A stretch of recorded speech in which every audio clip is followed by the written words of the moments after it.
Have you executed your task? You know I'm not joking. Eric? Sorry, coffee. I know. Yes. What did you accomplish?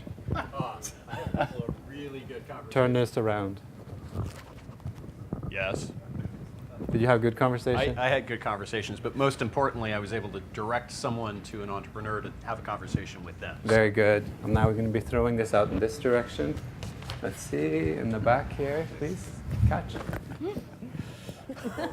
You're throwing No coffee in the People room. with coffee. No coffee in the room. No coffee in the room. That's why. Who picked it up? Who picked it up? Any good conversations? Yeah, I had very interesting conversations, and I discovered that possibly we have partners here, and that was great. Good to know. Good to know. Thank you. So I said this is a sporting event. I don't know if that would qualify.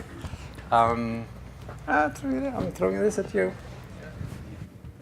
Good conversations? Yes, I continued ongoing conversations with some parties that we've been working with for 2 years. I like it. I like it. All right, now that you're warm again, this is important because this panel is certainly not about me, and it's obviously about the panelists, but we want it to be an interactive panel. I will kick it off with some very basic questions, but the complicated, tricky questions have to come from you. So the panel should be known to everybody, but just in case you just walked in the door, or what was the expression, Ulrich, have been hiding under a rock or something? I don't know who does that. Who hides under a rock? Laura from Panther, Ulrich from Torque, Professor Hammond of the Hammond Lab at the Koch Institute and MIT widely, and then this gentleman is John, and he works at the ILP and represents corporate relations. We are here to debate what is happening to the field of cancer, its current state, its immediate future, and its long-term prospect. So that's a very tiny thing we're going to accomplish today here. I'm going to start off with a very simple question. Where are we with cancer innovation today, Laura?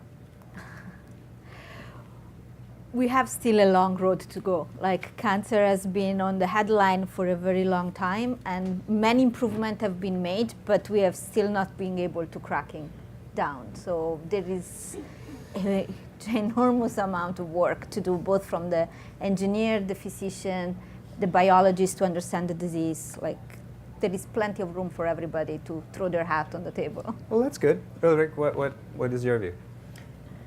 Well, I think cancer has changed dramatically in the last few years. There's always been this notion that the immune system was holding cancers in check.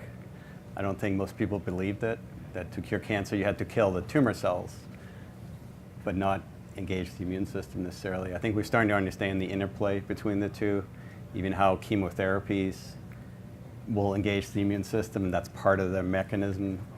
And then obviously immuno-oncology is making a tremendous impact as well. But there's so much more we don't understand now than a few years ago.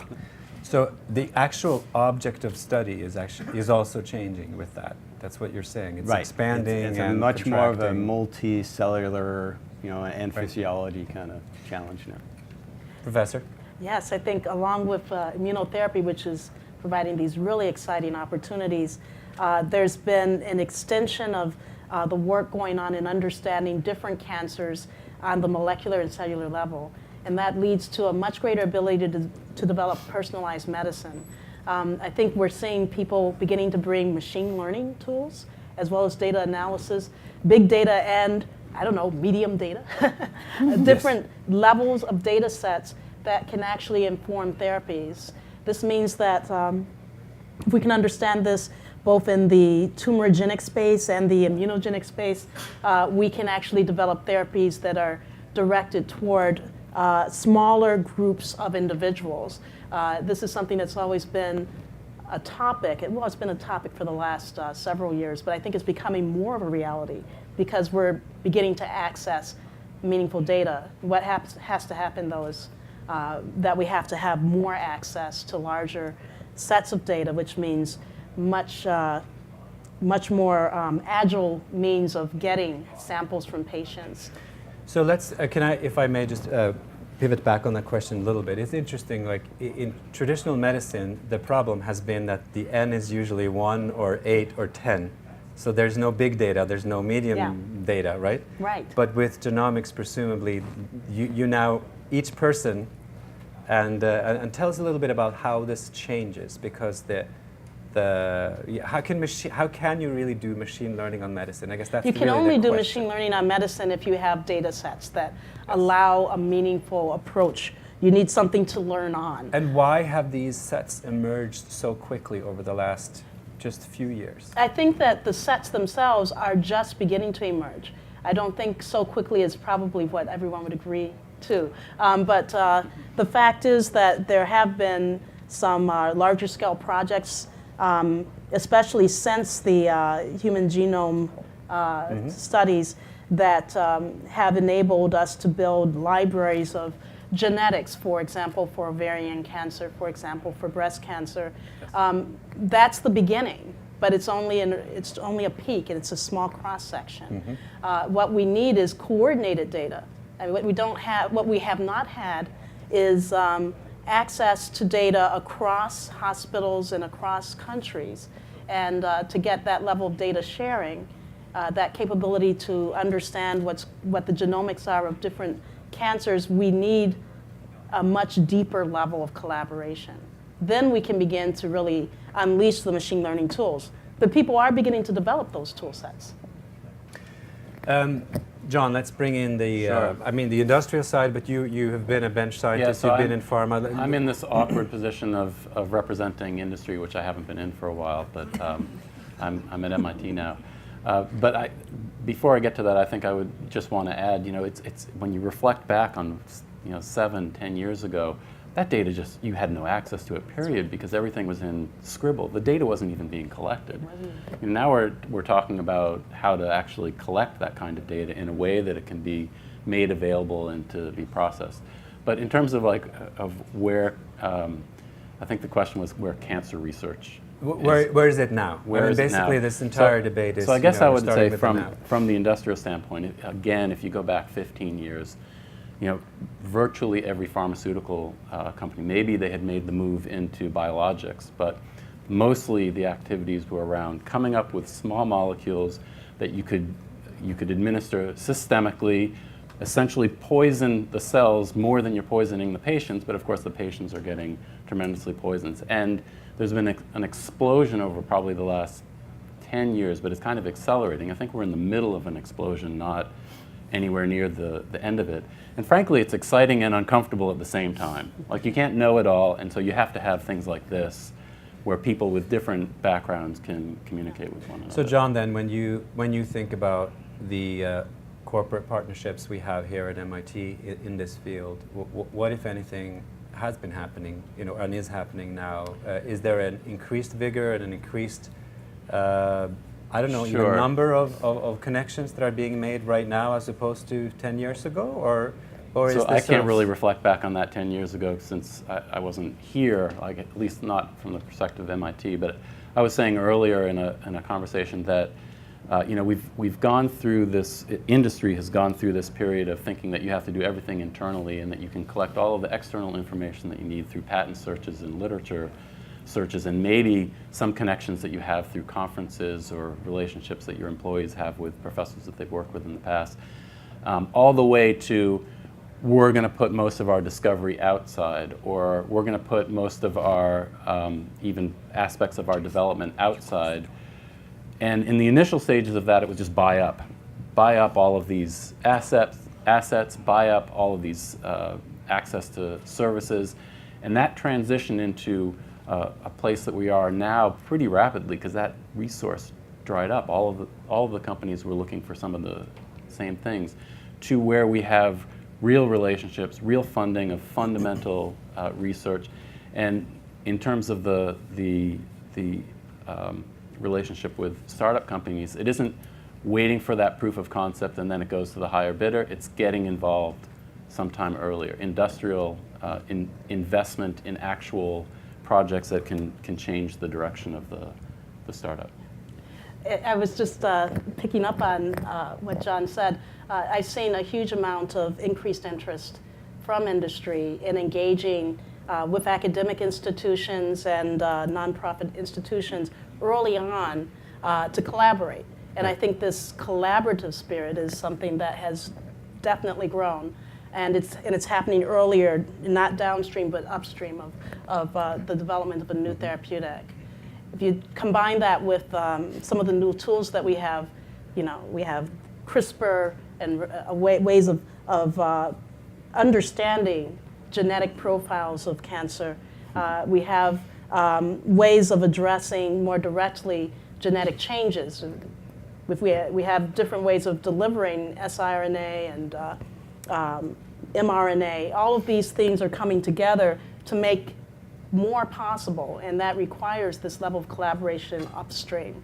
We begin to talk about how we can use those tools effectively. So let's talk about that in detail at some generic level that we can all kind of communicate across, I guess, scientific and non-scientific boundaries. So I'm just going to summarize what the 8 startups told me. So you'll see how little I know. So Travera, right? So they're engaged in finding a predictive biomarker, which is interesting. So that's another that's a buzzword. So I think the aim of this next section is I'll name these buzzwords that I picked up through these 8 startups, and I'll try to see, and I'll be asking you, what, if anything, is missing from this picture that the audience should keep in mind. So think about that. So biomarkers, right? So there's a functional test for cancer is what Travera is doing. Honeycomb is doing single-cell profiling, and they're claiming this is an advance in precision medicine, especially targeting protein and RNA. You, at your lab, Professor, the Hammond lab, is doing multi-layering of various medicines. So that can have also a transformative effect on the entire system. We'll talk more in detail about what you're doing in the future, because you were alluding to some things there that could perhaps also be commercialized. Panther, that's you, right? That's me. You were talking about local drug release and the importance of the local tumor site. And that was also mentioned by another startup as a very interesting concept. Electrify, again, here is talking about IV infusions, accelerating the delivery of cancer drugs themselves, including the timescales.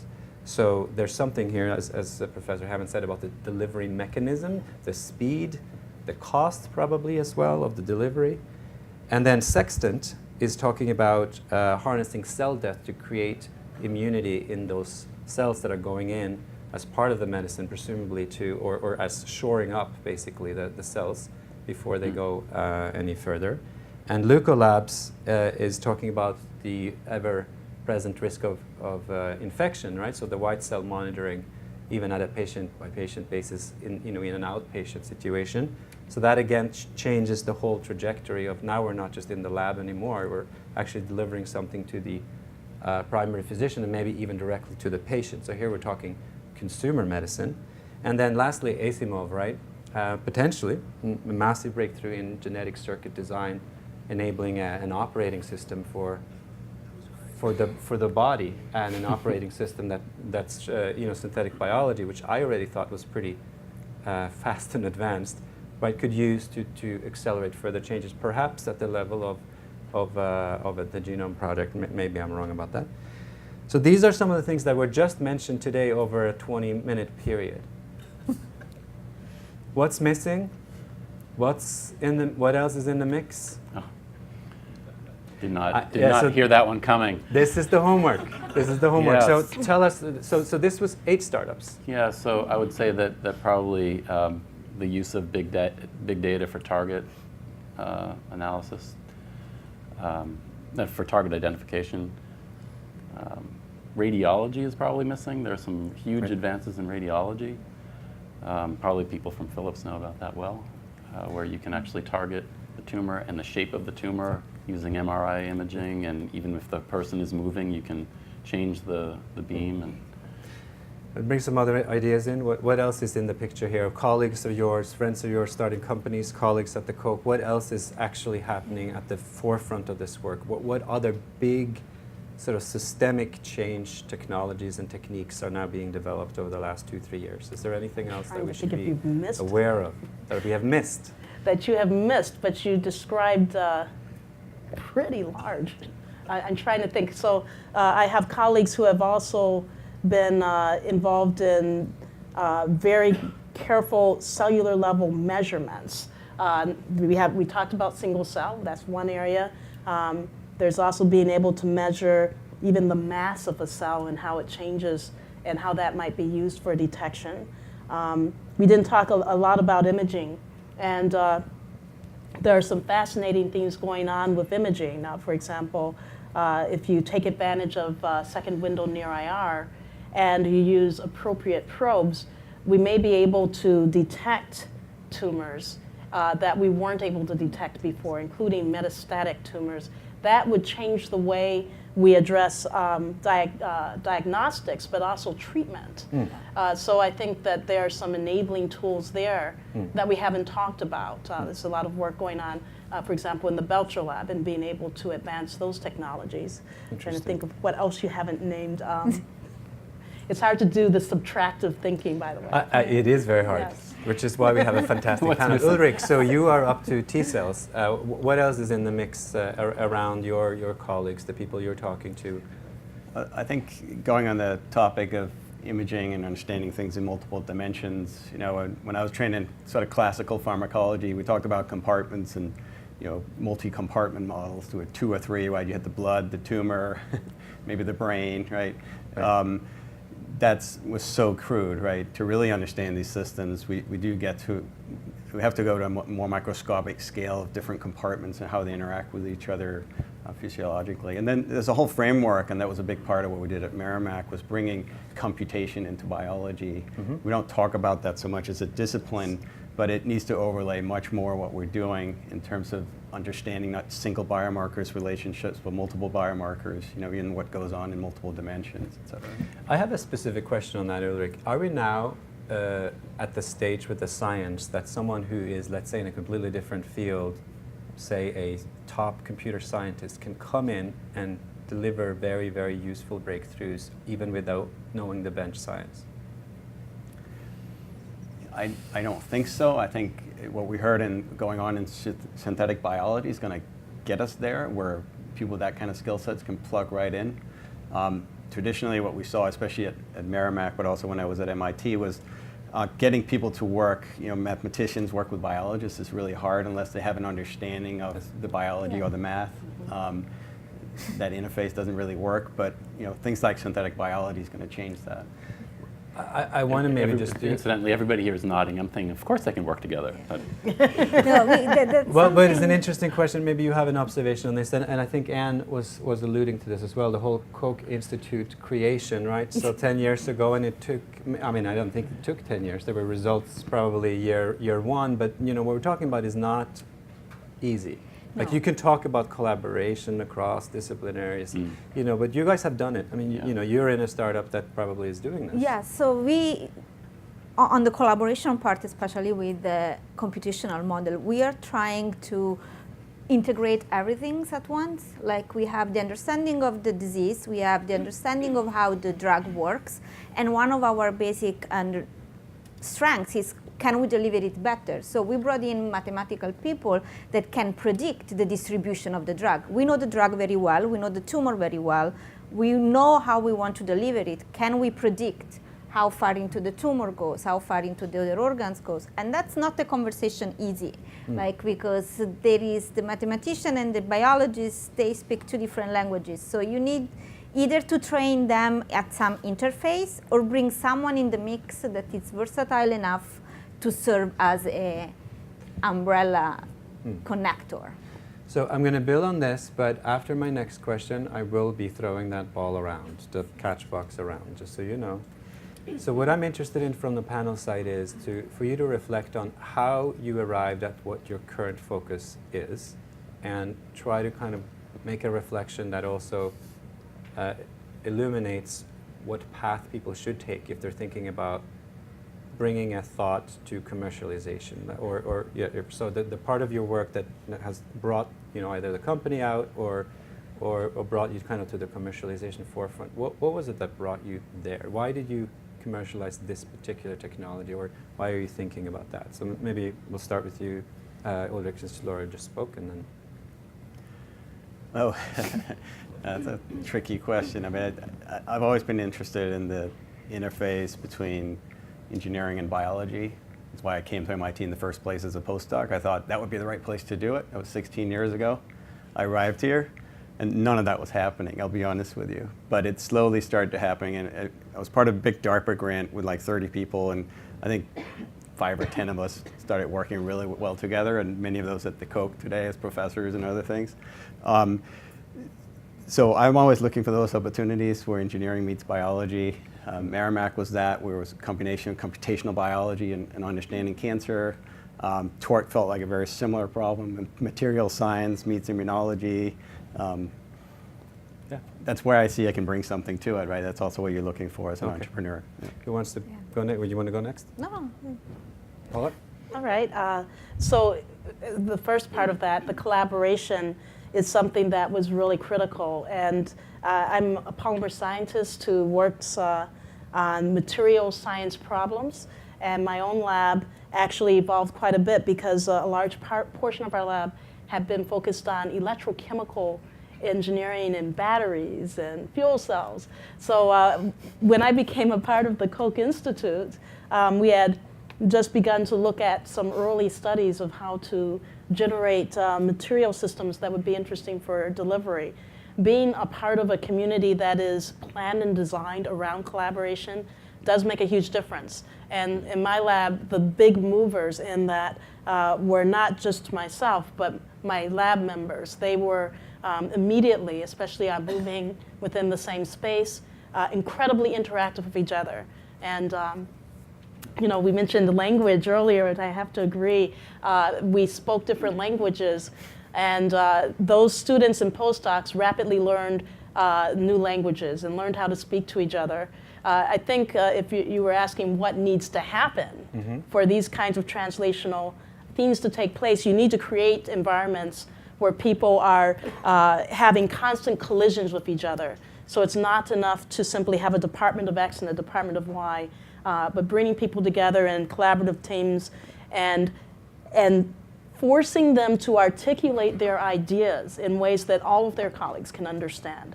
That must be painful. It can be extremely painful in the beginning, but extremely rewarding. So now we can find biologists who can talk to an engineer without using 20 acronyms, and an engineer who can talk to a biologist without going into all kinds of device talk. It becomes incredibly enabling. I think he also foster creativity. Like it's like if you don't speak a language and you are thrown in a country where they speak a different language, you need to be creative. So as an Italian, you usually start working with the hands and trying to make people understand you. Does that help you? It helps. It helps. It helps. You will, following my mom advice, you can also just scream and shout, and they will understand Italian better. But I don't think that works. But it kind of forces you to make sure other people understand you. Yeah. So you come up also to a way of explaining, like looks like a pie, or looks like give example, makes you look things in a different perspective and say, oh, actually that's true, it looks like a pie, so I can do these other things. Okay. So it fosters creativity. Sounds good. So did you have something you wanted to say on that? Why you ended up where you are? Based on the question, I'm not the right person to answer, but I would comment on one thing that the innovation, a number of people have said it in different ways, innovation is really a pedestrian sport. Right. And the closer up to a point, the closer that you are together, the more you'll have those sorts of collisions. And this is really an ideal environment in Kendall Square because there's such a density. Yes.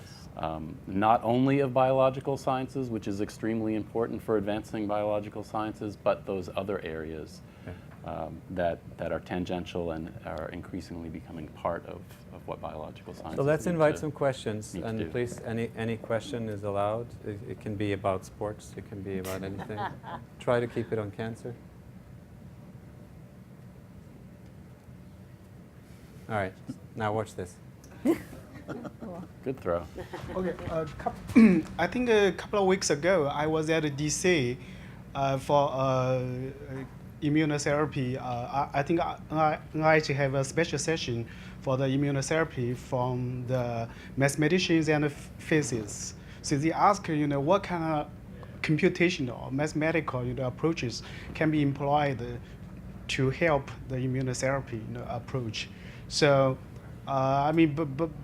bunch of physicists or mathematicians, they present some work. But my impression is that it's kind of very, very, preliminary, stuff.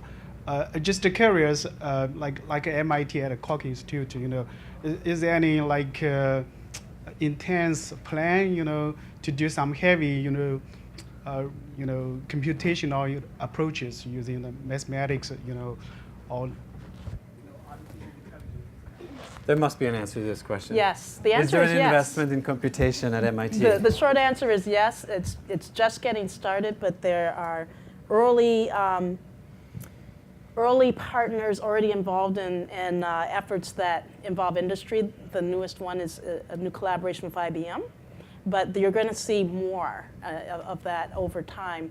There is an intentional effort to bring artificial intelligence to the biology and chemistry and molecular interfaces, and it's taking place across institutes. There was an answer to it. And let's start here.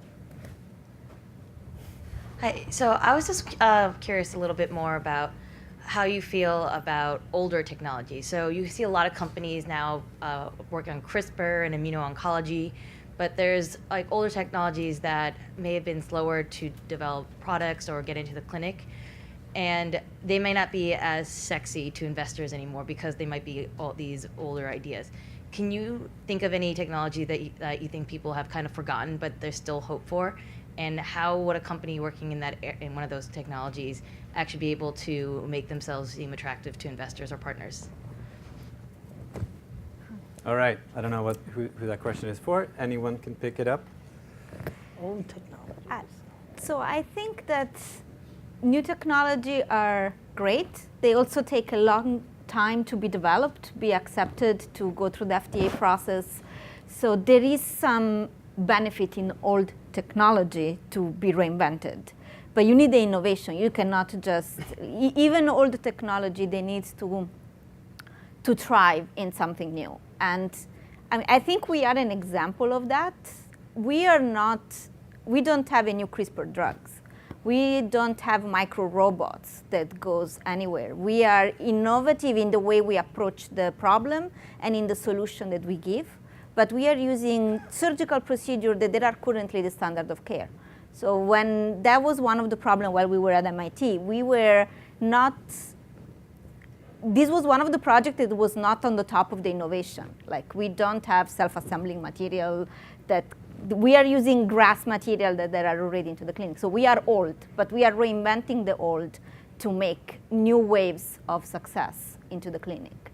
And that investors likes, because the timeline for us to enter into the clinic, it's way shorter than a CRISPR molecules or a new path.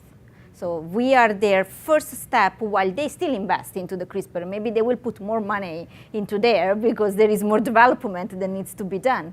But if old works, you need to innovate, and I think there is hope. Paula, what is your observation?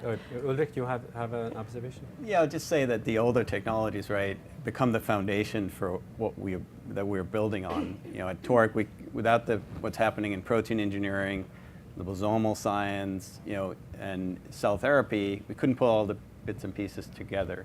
And I think it's the same for CRISPR. CRISPR is great, but you still got to deliver it to cells to have an impact, or you got to apply it to cell therapies or whatever. And I would say echo the same thing. I would prefer the word known technologies to old technologies. And I think known technologies can actually be very helpful. So in the company that I co-founded, Layer Bio, we take something that is known, which, for example, may be an implant of some kind, and we code it with our system, which is new. So just by the nature of the work that we do, we're building new on top of known to generate a system that can more readily get into the marketplace than if we were starting with something that was entirely new. And it does help with getting translation across, but it also helps to be informed by a technology, to have a path because of that, and to use that as a way to ladder in new technologies. And the work that so hopefully we'll be starting a company. My desire would be to start a company based on the layer-by-layer nanoparticle platform, and to find partners and somehow leverage that in some way in the future. And again, we'd have the known plus the new combined, because we would use the generally regarded as safe liposomal platform and build on it. All right. Let's do quick here and then on.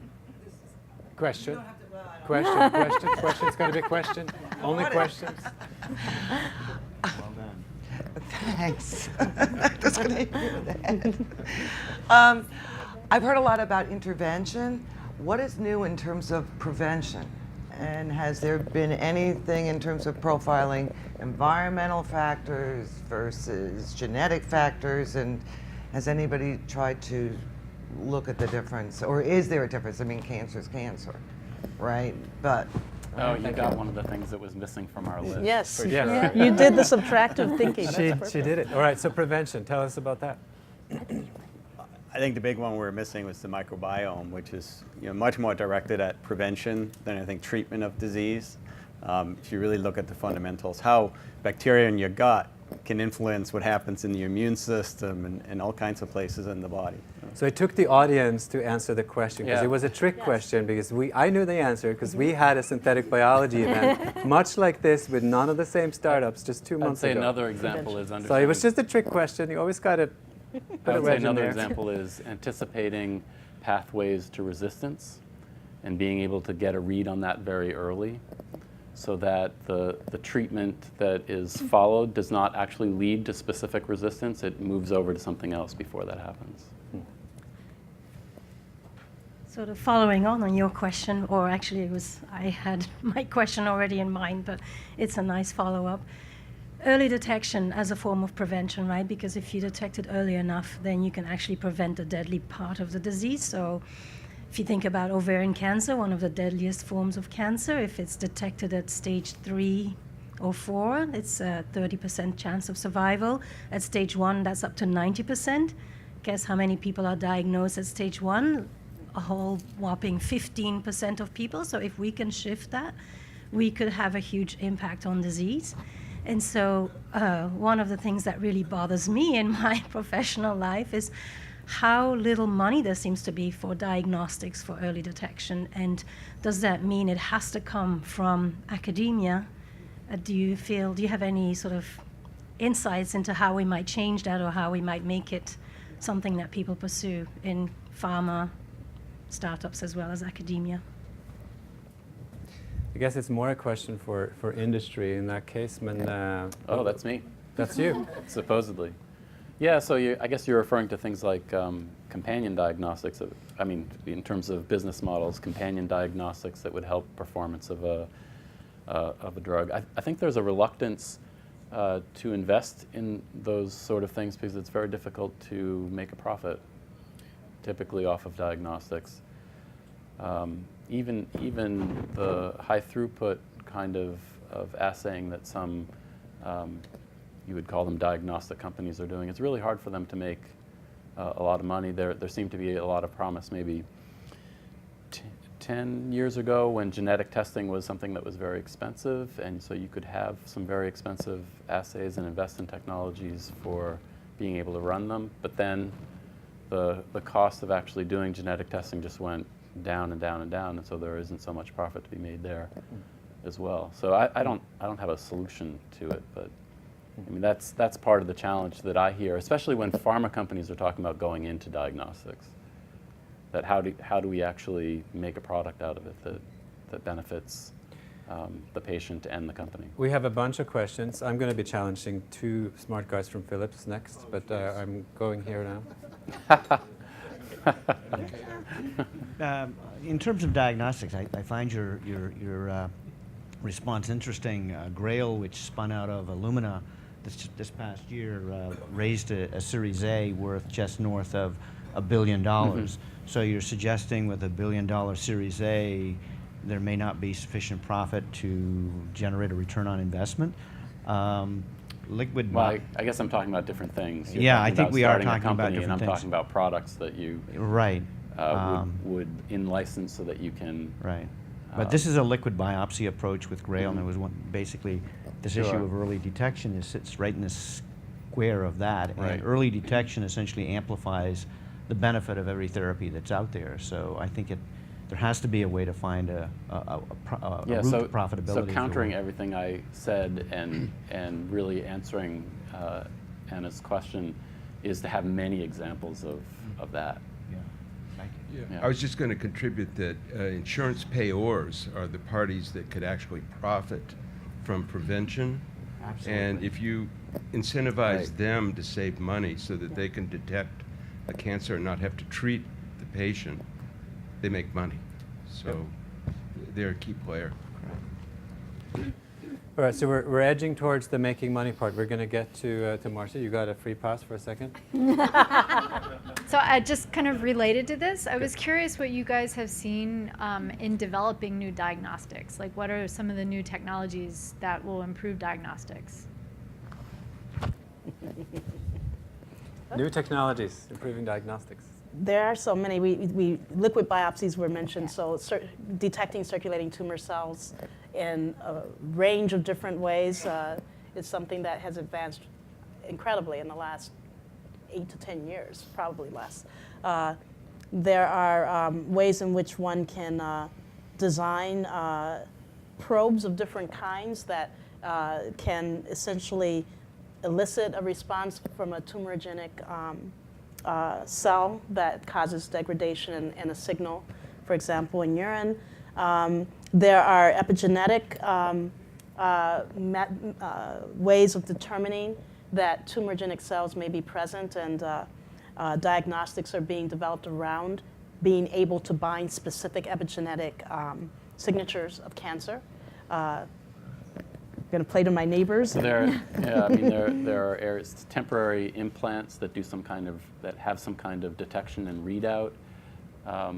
That's an area that's had some interest in the recent years. But I would echo that. I mean, liquid biopsy seems to be something that the attraction to that is so huge. You avoid some kind of procedure. You perhaps can even do it in your own house, but if not, you can do it in a clinic that doesn't have a huge amount of infrastructure.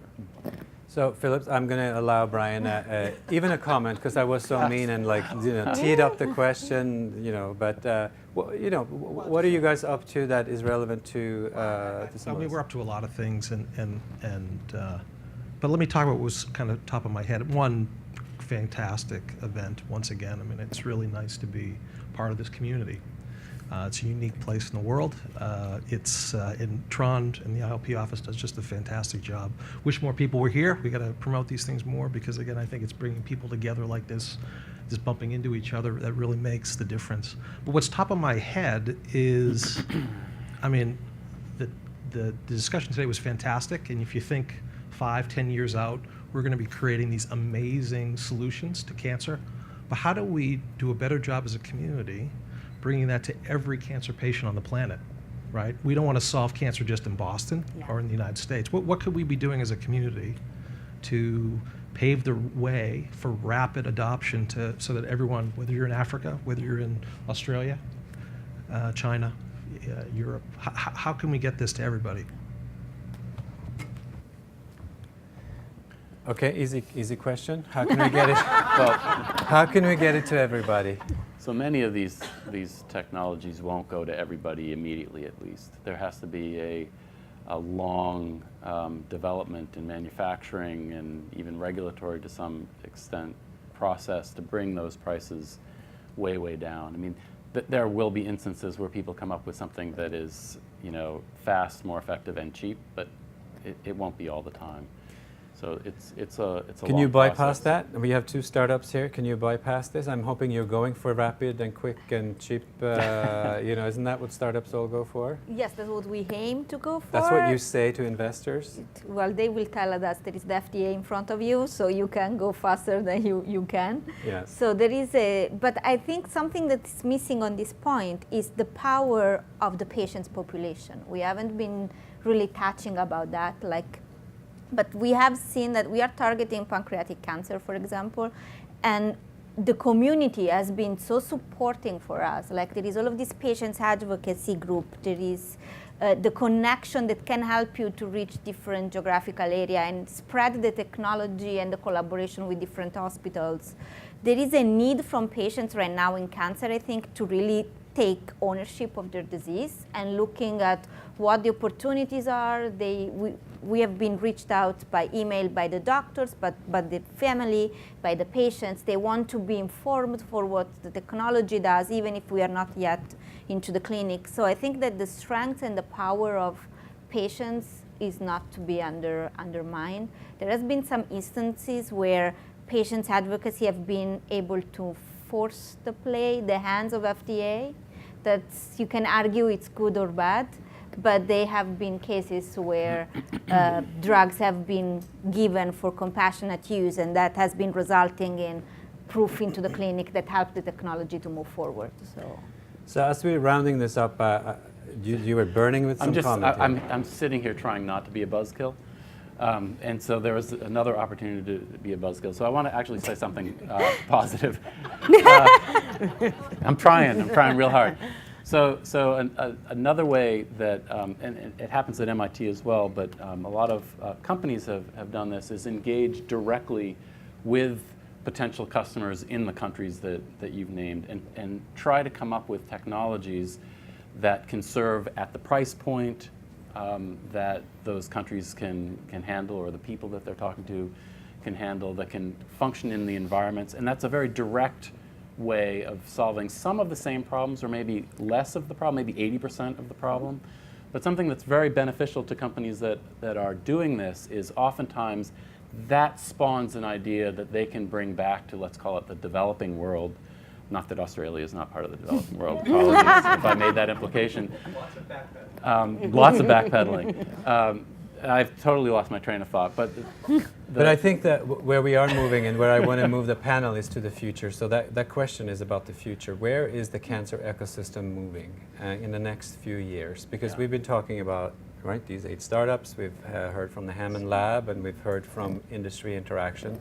But where are we moving next as an ecosystem? So this is Cracking Cancer 2.0. We had a summary last December, and I don't really remember enough to pinpoint what's so different. I need to go back and think about that. But what would you see, Cracking Cancer 3.0, even just 1 year from now, if I asked you about what's emerging? Is there a sense that this system is moving into and shaping and morphing into something different? Or are we more or less seeing now the building of a platform, and that's going to take a while? Easy question again. Let's go to Ulrich for this one. I mean, I'm a little biased here. I think cancer therapy in particular will go more towards curing patients, which changes a lot of the conversation.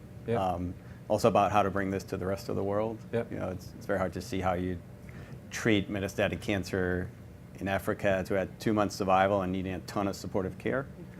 But if it's a one-shot kind of bedside manufacturing of a cell therapy, that might start to make sense, at least in some places. So I think we'll see more of that. I think we'll see more of prevention too, as a big part of the dialogue, also for society as an economic thing. Paula? I actually think that I agree with the movement to try to cure cancers, try to expand the number of cancers that can be addressed using the immune response, right? And this is something that's a real challenge, but if we can get inroads into even a few more of the more advanced cancers in that area, then we're going to have a huge impact on the number of people who die from cancer. I do think that we talked about data and computation and machine learning. I think that will begin to find its place in the cancer world, and we'll be talking about it more. And I'm a chemical engineer, so I'm not naturally the person to talk about this, but because we are focused on precision medicine, and I think there could probably be something of understanding the tumor immunomodulatory environment, that also has some precision aspects to it, that these will begin to converge.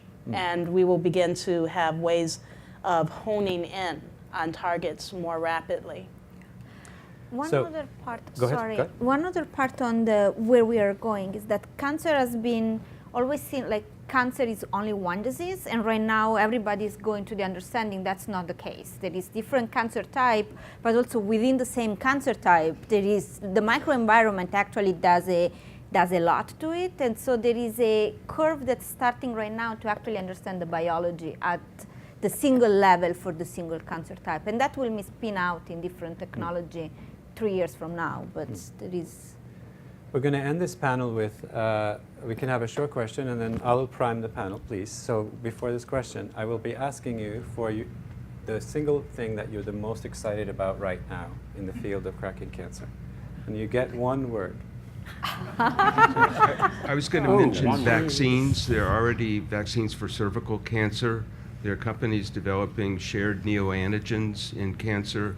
Those could potentially be vaccines which themselves are very cost effective. All right, so summarizing, one word, what are you the most excited about right now? We can start with John. Precision. I'm implying another word. It's good. Oh man, you stole my word. Okay, precision vaccines. I can add a word. Got it. Ulrich. People start daring to use the word cure, which didn't happen years ago. Ooh. And the multidisciplinary collaboration. All right, so between precision cure and multidisciplinary collaboration and a few other things we've talked about, including CRISPR, data, methods, collaboration, drug delivery, radiology, moving to impact, computation as such, early detection, vaccines, and moving beyond just talking about systems like blood, brain, and tumor, and moving into more specific things, and including the power of the patient community. I think we have summarized today's discussion. Please go out and make partnerships happen, and see you soon. Bye-bye.